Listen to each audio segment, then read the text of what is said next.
안녕하세요. 1차 관세사 관세법 개론의 김보미 관세사입니다. 이번 시간부터 책에 있는 1장의 관세법의 기본 이해를 보도록 하겠습니다. 들어가기 전에 우리 책 구성은 기본 이론이 있고 거기에 장마다 OX 문제가 10문제씩 있습니다. 그래서 그 장에 기본 이론들을 잘 이해하셨는지 확인을 해보고 문제풀이를 하는 문제들이 수록이 돼 있죠. 그래서 1차는 아무래도 객관식이다 보니까 문제가 굉장히 중요하게 되고 제가 이론 부분에서 충분히 설명을 드리긴 하겠지만 이론 부분의 내용들을 잘 알고 있는지 문제풀이를 통해서 한 번 더 점검을 하시면 되겠습니다. 그래서 기본 이론 1장부터 보시게 되면 관세법의 기본 이해라고 돼 있죠. 그래서 1절은 말 그대로 관세법에 나와 있는 1절의 내용들을 의미를 하게 됩니다. 그래서 법에 나와 있는 순서대로 대부분 책에 수록이 되어 있기 때문에 관세법의 1조, 2조, 3조부터 기본 이해로 나와 있다라고 생각을 하시면 되고요.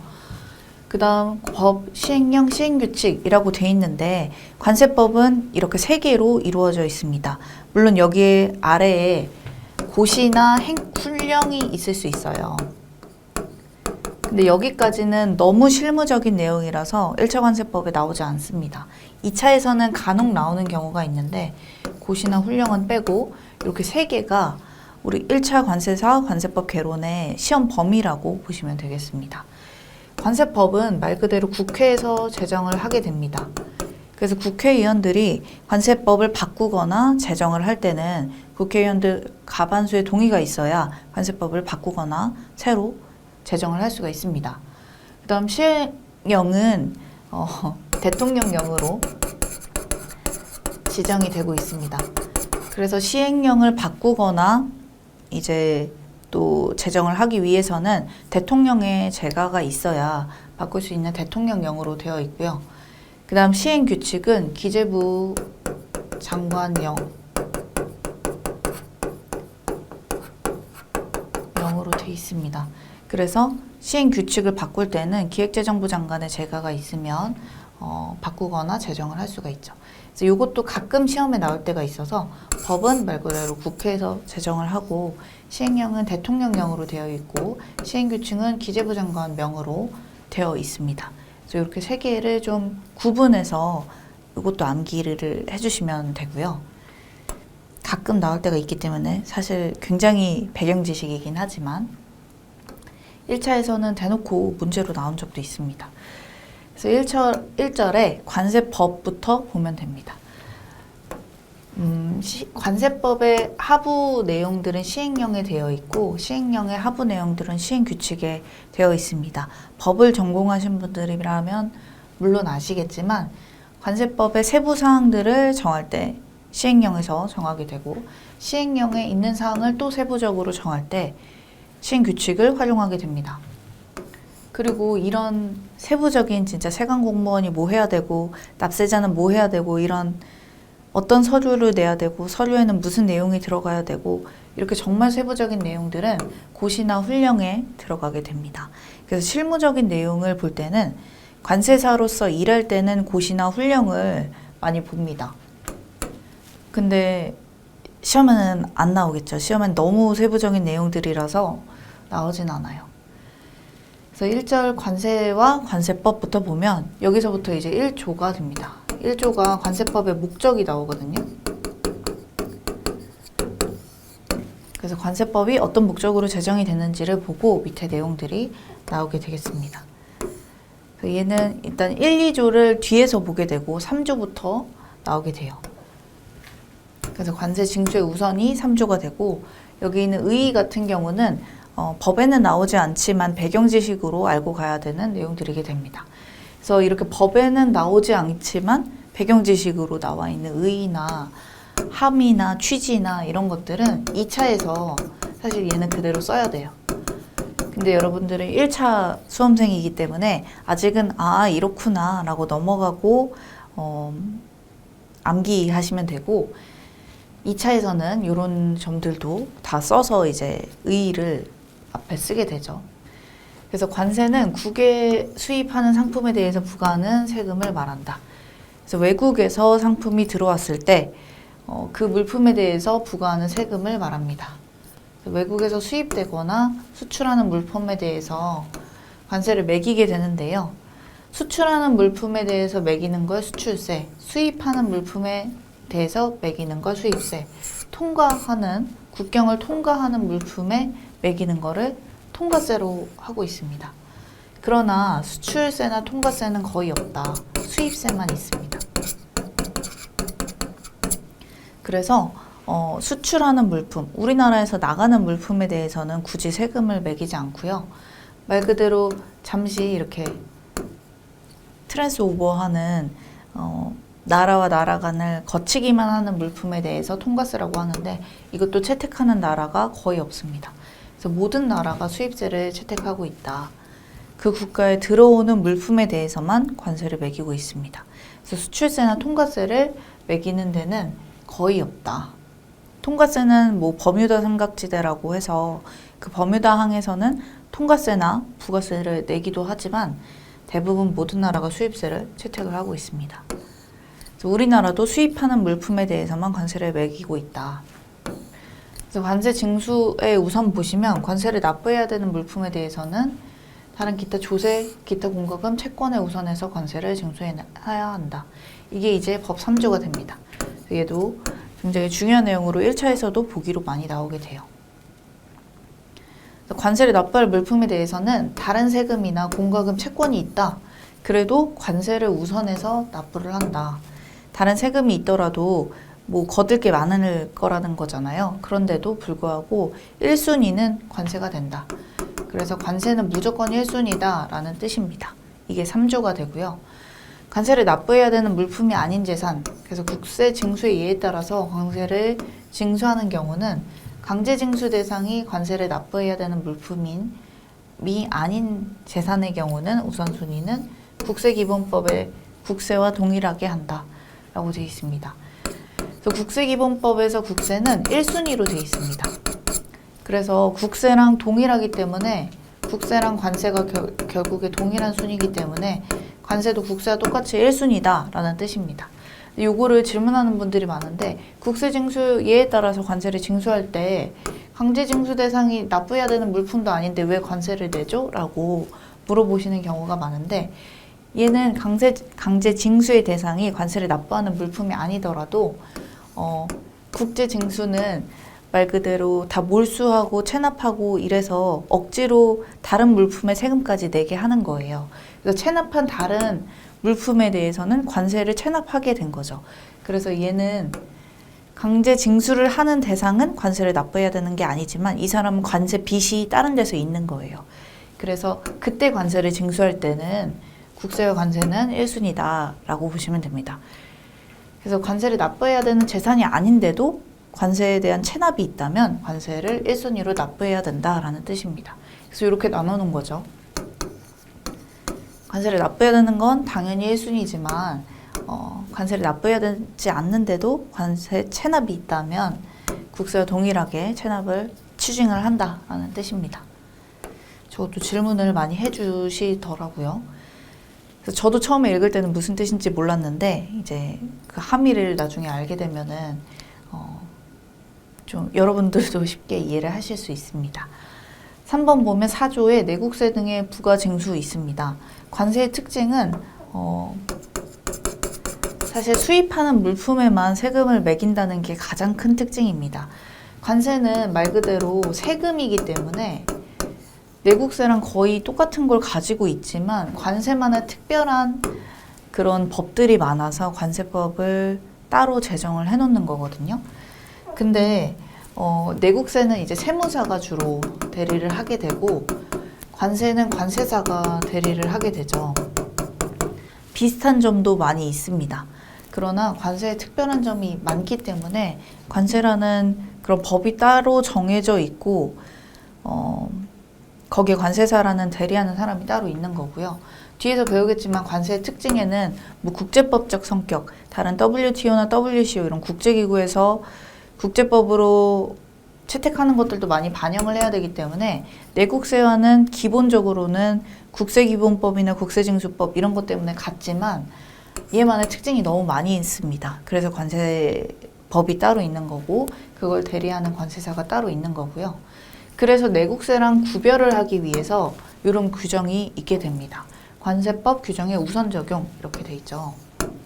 수입 물품에 대해서 세관장이 부가징수하는 부가가치세, 지방소비세, 담배소비세, 지방교육세, 개별소비세, 주세, 교육세, 교통에너지 환경세, 농어촌 특별세 이런 내국세 등은 부가징수 환급에 대해서 얘네들 내국세에 대한 각 규정을 적용하지 말고 관세법이랑 상충이 되면 관세법을 우선해서 적용한다라는 뜻입니다. 그래서 아까도 말씀드렸지만 내국세랑 관세법은 다른 점이 많고 관세법의 특징이 너무 많아서 내국세랑 만약에 이런 애들이 상충된다라고 하면 관세법을 우선 적용하게 됩니다. 여기서 중요한 거는 세관장이 부가징수한다는 거예요. 원래는 관세청장이 관세는 부가징수를 하게 되는데 관세청장이 아니라 세관장이 세관장이 하는 게 아니라 이제 내국세의 경우는 원래 세무서장이 하게 되죠. 내국세는 세무서장이 하게 되는데 세무서장이 하는 게 아니라 세관장이 부과한다. 즉 관세가 있는 물품이라서 이런 내국세들도 함께 부과를 하게 됩니다. 그래서 원래는 이런 내국세들은 세무서장이 부과를 해야 되는데 관세가 포함된 물품이라서 얘네들은 관세법을 우선 적용하기 때문에 세관장이 내국세를 함께 징수를 하게 됩니다. 그래서 1차에서는 제가 여기 동그라미 친 거 있죠. 이걸 외우셔야 됩니다. 그래서 부지, 담지, 개, 주, 교, 농 이렇게 9가지를 이렇게 부지, 담지, 개주, 교교, 농 이렇게 외우셔서 어떤 게 있냐 라고 외우셔야 됩니다. 얘는 객관식이기 때문에 보기로 그대로 나오기 때문에요. 반드시 외워주셔야 됩니다. 그래서 이 9개는 1차 관세사 시험에는 보기로 잘 나오기 때문에 반드시 외워주셔야 되는 거고요. 이런 것들이 내국세의 다른 법들이랑 상충이 된다라고 하면 관세법을 우선 적용한다라고 사조에서 얘기를 하고 있습니다. 다음 2번 보시면 얘도 이제 사조의 2항이 됩니다. 그래서 체납된 내국세 등을 세무서장이 징수를 할 때 수입 물품에 대해서 세관장이 부가징수하는 내국세 등의 체납이 발생했을 때는 징수의 효율성에 따라서 납세 의무자의 주소지를 관할하는 세무서장이 체납세액을 징수할 수가 있다. 그래서 원래는 세관장이 징수를 해야 되는데 효율성에 따라서 내국세도 함께 징수를 해야 되면 국세청에서도 체납됐다고 나가고 관세청에서도 체납됐다고 나가거든요. 그래서 이때는 국세청에서 한꺼번에 체납한 걸 징수해라 라는 뜻입니다. 그래서 여기서는 주체가 되게 중요해요. 세관장이 부가징수를 원래 하는 건데 관할하는 세무서장이 체납된 거를 내국세를 함께 징수한다면 세무서장이 체납세액을 징수할 수 있다. 그래서 이것도 1차에서 바꿔서 많이 나옵니다. 우리 책에 주의라고 되어 있는 부분들이 있는데요. 얘는 1차 시험에서 옳지 않은 것은 이라고 기출문제로 한 번씩은 나온 적이 있는 애들이에요. 그래서 관세청장이 아니라 세무서장이 체납세액을 징수할 수 있다 이러면 틀린 답이 되겠죠. 관세청장이 체납세액을 징수한다라고 하면 그래서 얘를 관세청장으로 바꾸거나 뭐 세관장으로 바꾸거나 이렇게 하면 틀린 답이 됩니다. 그래서 세무서장이 징수의 효율성에 따라서 징수할 수 있다라고 보시면 됩니다. 제가 이렇게 책에 지금 판서를 하면서 동그라미 친 부분들 있잖아요. 얘네들은 1차 시험에서는 객관식 보기로 바꿔서 가장 잘 나오는 부분들입니다. 이런 건 키워드이기 때문에 키워드 위주로 좀 체크를 하셔서 공부를 하시기 바랍니다. 1차는 키워드만 바꿔서 나와도 사실 문제로 그대로 나오는 거기 때문에 키워드가 제일 중요하게 되죠. 그래서 이런 동그라미 친 부분 위주로 외워주시면 되고요. 넘어가서 알아두기 보도록 하겠습니다. 얘는 시행령에 나오는 얘기들이에요. 그래서 아까 법 4조의 내용들을 조금 더 구체화해서 시행령에 나왔다라고 보면 됩니다. 그래서 세무서장이 아까 전에 체납세액이 있을 때 징수의 효율성에 따라서 세무서장이 징수할 수 있다고 했잖아요. 그래서 그 요건은 2개가 있습니다. 얘도 시험에 간혹 나오고요. 관세 체납은 없고 내국세만 체납이 됐을 때 세무서장이 체납할 수 있다. 그리고 체납된 내국세가 1,000만 원을 초과했을 때 세무서장이 징수할 수 있다. 그래서 우리 징수의 효율성 때문에 세무서장이 징수를 하라고 했지만 이 두 가지 요건에 충족을 해야만 세무서장이 징수를 할 수 있습니다. 그래서 여기 모두 해당돼야 된다라고 돼 있죠. 두 개 중에 하나만 해당돼도 안 되고요. 둘 다 해당돼야만 세무서장이 징수할 수 있습니다. 그래서 대부분 세관장이 징수를 하게 되겠죠. 여기 두 개 모두 해당되는 요건은 많이 없기 때문에 원칙대로 세관장이 대부분 징수를 하게 됩니다. 그래서 관세는 체납이 없고 내국세만 체납이 되고 그 체납된 내국세가 1,000만 원을 초과할 때만 징수의 효율성에 따라서 세무서장이 체납세액을 징수한다라고 보면 돼요. 그리고 그럼에도 불구하고 체납세액을 세무서장이 징수할 수 없는 경우가 3개 있습니다. 얘도 1차 시험에 간혹 나와서 외워주셔야 됩니다. 제가 이렇게 별표 치는 거는 또 1차 시험에서 보기로 무조건 나올 수 있는 부분이기 때문에 유의해서 외워주시면 되겠습니다. 세무서장이 체납세액을 징수할 수 없는 경우 얘네 3개의 특징을 보면은 아직까지 그 세액이 확정이 안 돼서 바뀔 우려가 있는 것들이 세무서장이 징수할 수 없는 경우에 해당이 됩니다. 그래서 관세법에 따른 이의신청, 심사청구, 심판청구, 행정소송이 계류 중인 경우 얘는 뒤에 5장에서 배우겠지만 납세자가 불복 청구를 할 수가 있습니다. 예를 들어서 제가 관세를 100만 원 받았는데 이건 좀 너무 많은 것 같아요. 그러면 이런 이의신청, 심사청구, 심판청구, 행정소송을 제기를 할 수가 있습니다. 그래서 납세자의 의무를 보호받을 수가 있는데요. 권리를. 그럼 권리를 보호받기 위한 이런 불복 청구를 했을 때 그 불복 청구가 계속 되고 있다면 아직까지 세액이 확정이 된 게 아니다라고 보기 때문에 세무서장이 아직은 체납세액을 징수할 수가 없는 거고요. 그 다음 회생계획 인가 결정을 받은 경우 이것도 파산했다가 회생하면서 이제 언제까지 납부를 해야 되는지 그리고 그 회생 금액에 따라서 관세 금액이 바뀔 수 있기 때문에 얘도 아직까지 결정이 안 된 경우라서 세무서장이 징수를 할 수 없습니다. 그 다음 압류, 매각 이런 게 진행 중인데 유예를 받았다라고 하면 얘도 어떻게 될지 아직 모르는 상황이죠. 유예받은 경우라서. 그래서 체납세액을 징수할 수 없다. 얘는 3가지 외워주셔야 됩니다. 그래서 이의신청, 심사청구, 심판청구, 소송 이런 게 계류 중인 경우 회생인가 결정을 받은 경우 그 다음 압류를 유예받은 경우 이렇게 외워주시면 되고요. 저는 개회유 이렇게 옛날에 외웠었습니다. 그래서 개회유가 있는 한 아직 세무서장이 체납세액을 징수할 수 없다라고 알아두시면 됩니다. 얘네들은 5개 합쳐서 딱 하나의 문제로 내기도 좋기 때문에 이 알아두기 전체를 하나의 문제라고 생각하시고 1차에서는 꼭 외워주시기 바랍니다. 그 다음 부가, 징수, 환급 등에 대한 규정 적용 얘도 이제 4조의 3항이 됩니다. 법. 그래서 관세법 중에 관세 부가, 징수, 환급에 대한 규정을 적용한다라는 겁니다. 그래서 관세법에 대한 가산세, 강제징수세 이런 거는 사실 국세법에도 있어요. 국세기본법이나 국세징수법에도 있거든요. 근데 이런 것들을 적용하지 않고 관세법을 적용한다라는 겁니다. 그래서 아까도 말했지만 관세법은 세금이기 때문에 똑같이 내국세, 국세기본법, 국세징수법 이런 것들을 많이 적용을 받는데 얘네들 부가징수 환급에 대한 것들은 관세법에 굉장히 특수한 경우가 많기 때문에 뒤에서 배울 거예요. 그래서 그런 것들이 많아서 국세를 그대로 적용하지 않고 관세법에 있는 부가징수 환급에 대한 규정을 적용한다라고 4조에서 얘기를 하고 있습니다. 또 중요한 규정이에요. 지금 법에 대한 규정은 다 중요한 규정입니다.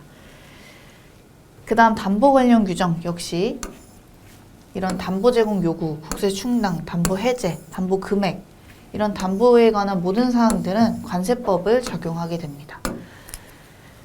그래서 얘도 역시 국세기본법, 국세징수법에서 담보를 따로 정하고 있는데 관세법은 관세법의 특징이 많기 때문에 담보에 대한 제공, 국세 충당, 해제 담보 금액에 대해서 담보 관련 규정을 관세법에 있는 것들을 적용한다라는 것입니다.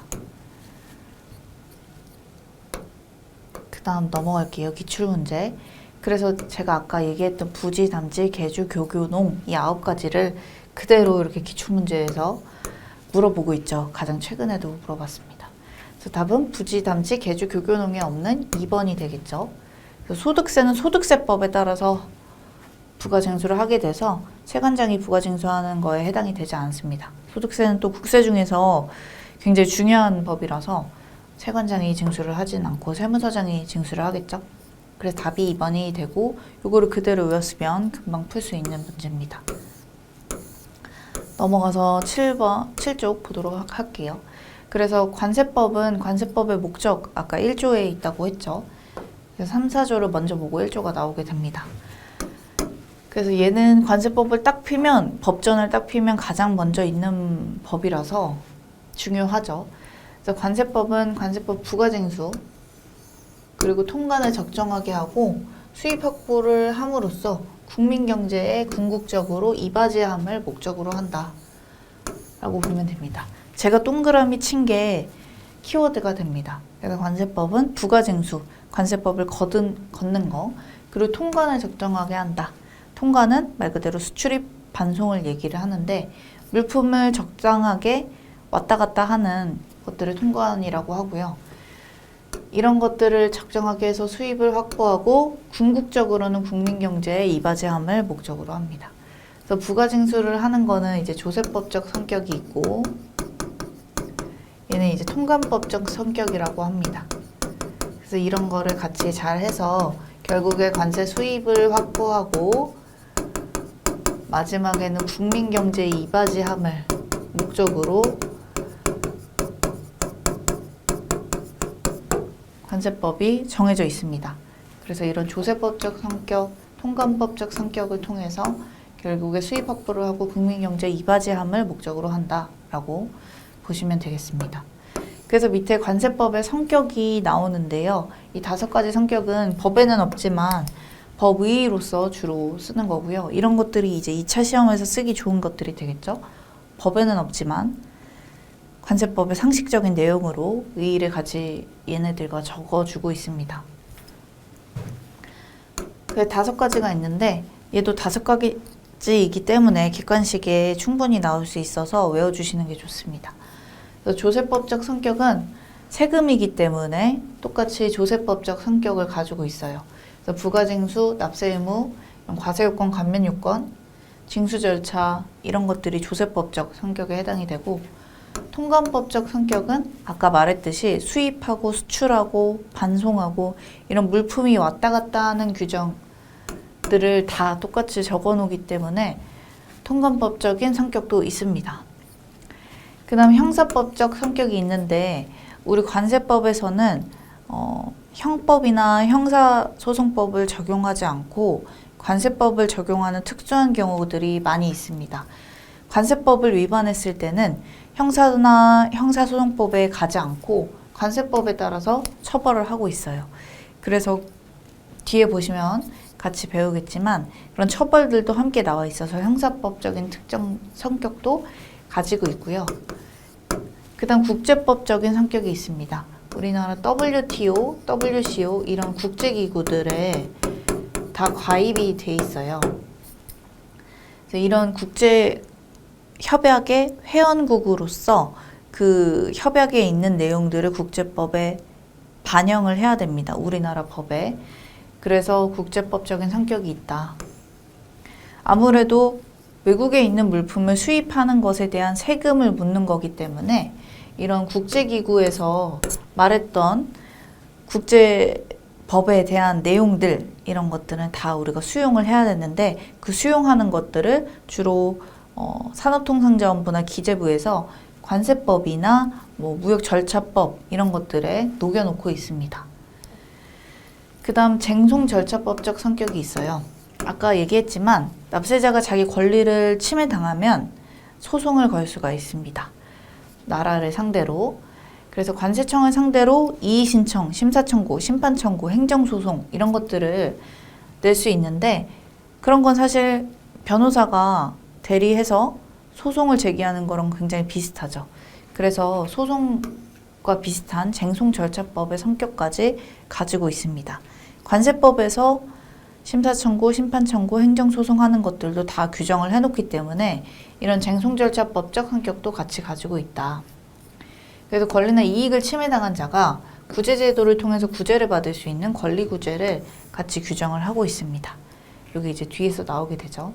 그래서 크게 관세법은 세금이니까 조세법적 성격, 그리고 물품이 통과하는 통관법적인 성격, 그리고 심사, 심판 청구하는 형사법적인 성격, 그리고 이런 국제기구의 체약국으로서 그 내용들을 반영한 국제법적인 성격이 있고, 소송을 제기하는 쟁송절차법적인 성격도 있다. 그래서 5개가 중요하다. 관세법에 이런 것들이 녹아져 있다. 라고 외워주시면 됩니다.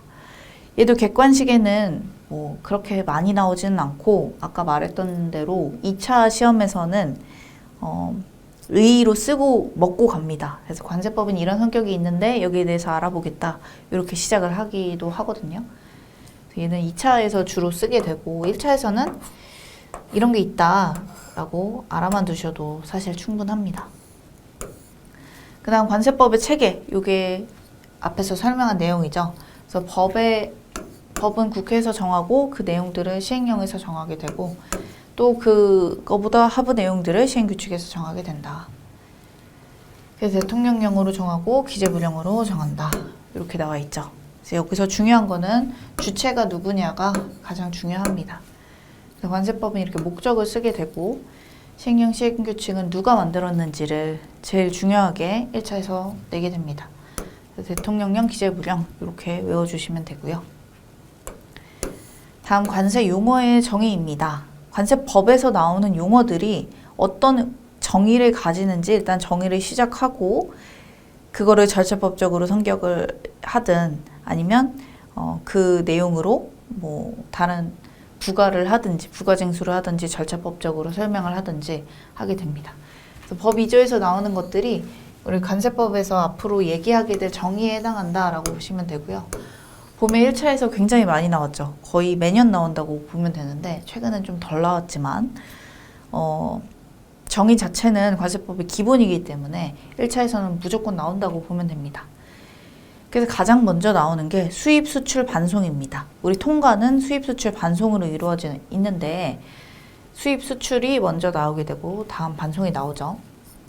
그래서 외국 물품을 우리나라에 반입해서 우리나라에서 소비 사용하는 것을 수입이라고 합니다.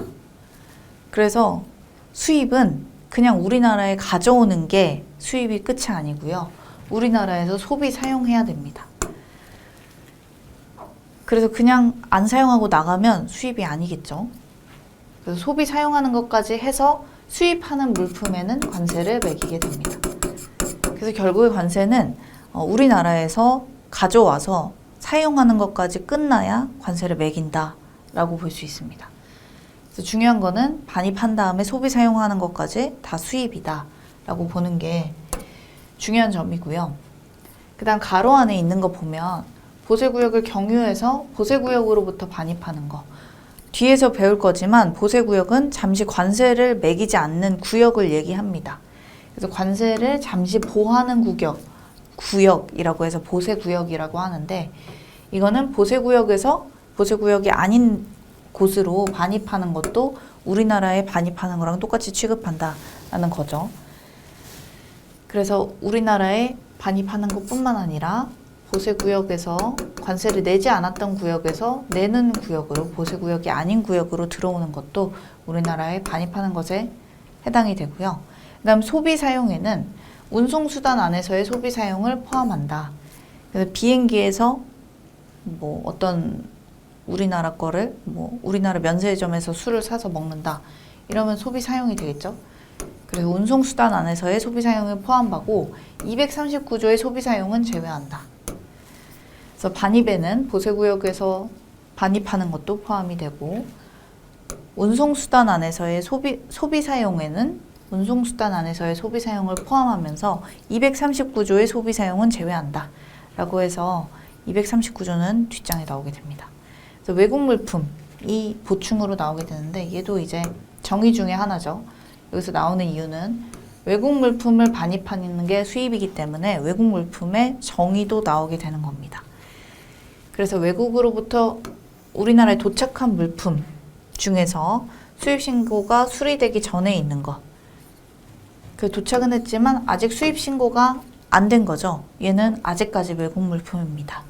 그 다음 수출신고가 수리된 물품, 우리의 나라에 있더라도 수출신고가 이미 수리됐다 라고 하면 외국 물품이 됩니다. 그 다음 얘도 뒤에서 배울 건데 보수작업으로 외국 물품에 부과된 내국 물품.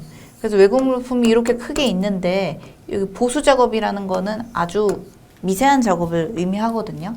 그래서 이렇게 조그만 게 내국 물품이 붙었다 라고 하면 이거 전체를 그냥 외국 물품으로 본다라는 뜻입니다. 얘도 뒤에서 배우게 될 거예요. 그래서 외국 물품에 이미 본질적인 특성이 있기 때문에 내국 물품이 조금 붙어도 얘 자체를 외국 물품으로 보게 됩니다. 그래서 얘도 중요하게 외워주셔야 돼요. 외국 물품은 3개가 있다. 관세법에서 정하는 거는.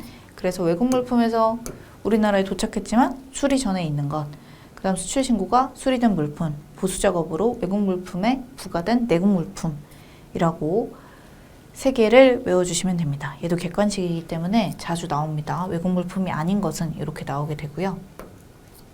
넘어가서 우리 수입이 아닌 것, 아까 전에 소비사용인데 외국 운송수단 안에서의 소비사용을 포함하면 239조는 제외한다 라고 되어 있죠. 그래서 239조를 제외한다 라고 했기 때문에 그 239조가 뭔지 봐야 되는 겁니다. 그래서 239조에 해당하면 수입으로 보지 않는 소비사용이기 때문에 관세를 매기지 않습니다. 그래서 얘는 어쩔 수 없이 소비사용되는 거기 때문에 관세를 매기지 않는다. 그래서 239조 또한 1차 시험에서 굉장히 중요한 내용이 됩니다. 그래서 239조부터는 시간 관계상 다음 시간에 계속 이어서 보도록 하겠습니다. 여기까지 이제 관세의 정의 한번 보셨고, 이어서 소비 사용으로 보지 않는 239조는 다음 시간에 보도록 하겠습니다. 수고하셨습니다.